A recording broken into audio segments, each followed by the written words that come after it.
For Jay, all week you've been taking us through Tommy John surgery, and now it's time to get to the rehab process. Well, the rehab process is very treacherous, and when you look at this, it's extremely hard.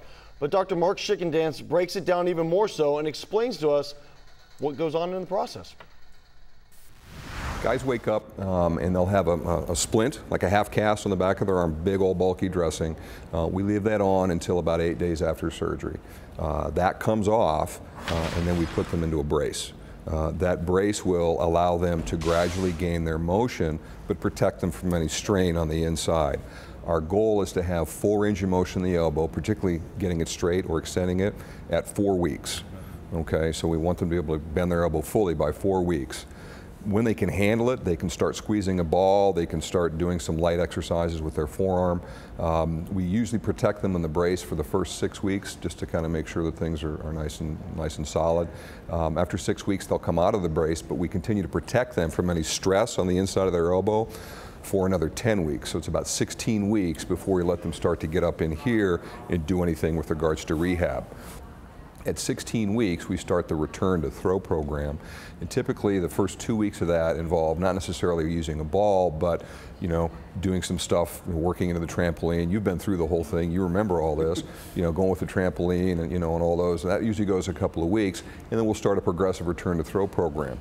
Usually that involves just playing catch at 60 feet. Sets of 20 or 25 at 60 feet. If you feel good at 60 feet for a few days, you're going to back it out to 75, then out to 90, out to 120, 150. Some guys will go all the way out to 180. If you look at most of our protocols, it takes about 6 weeks to go through the long toss program. So now you're at 22, 24 weeks. So now you're at almost 6 months. And then for a pitcher, you have to go through the mound work now. That's another 6 or 8 weeks. So now you're 7 months, 8 months, almost approaching 9 months.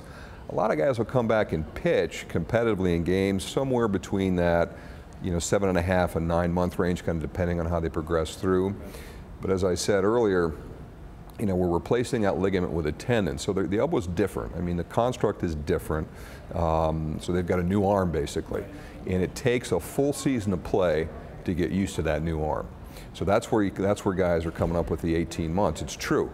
Guys will come back and yeah, you're back in a game at 8 months, but you're just not yourself again.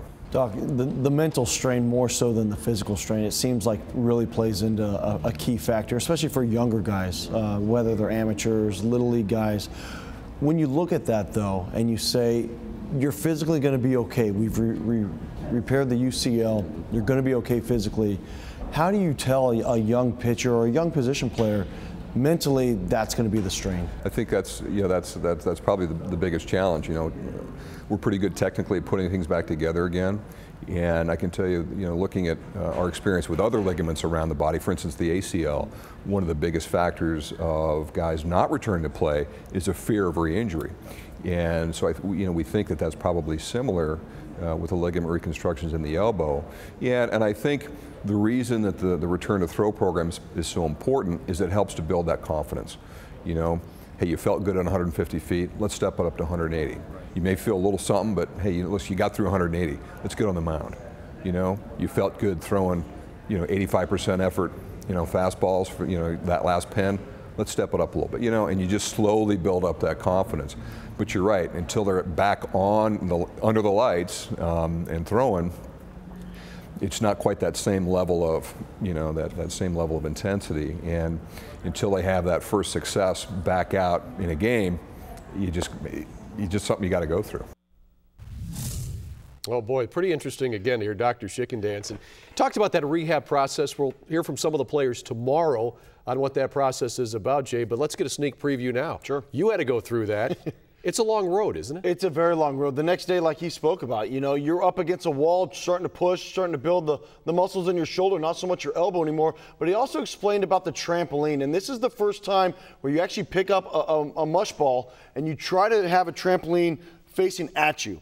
And all you're doing is you're right here, you're just throwing it back. And you're catching it though, but you're controlling the throw. So you'll come in, you'll control it, and then control it back. So all of a sudden, before you know it, you're starting to build everything up. And it is the craziest thing. When you start to feel good, there is still a hole in the wall at the Cleveland Clinic that I put there. How'd that happen? Because I felt so good. You put it right through?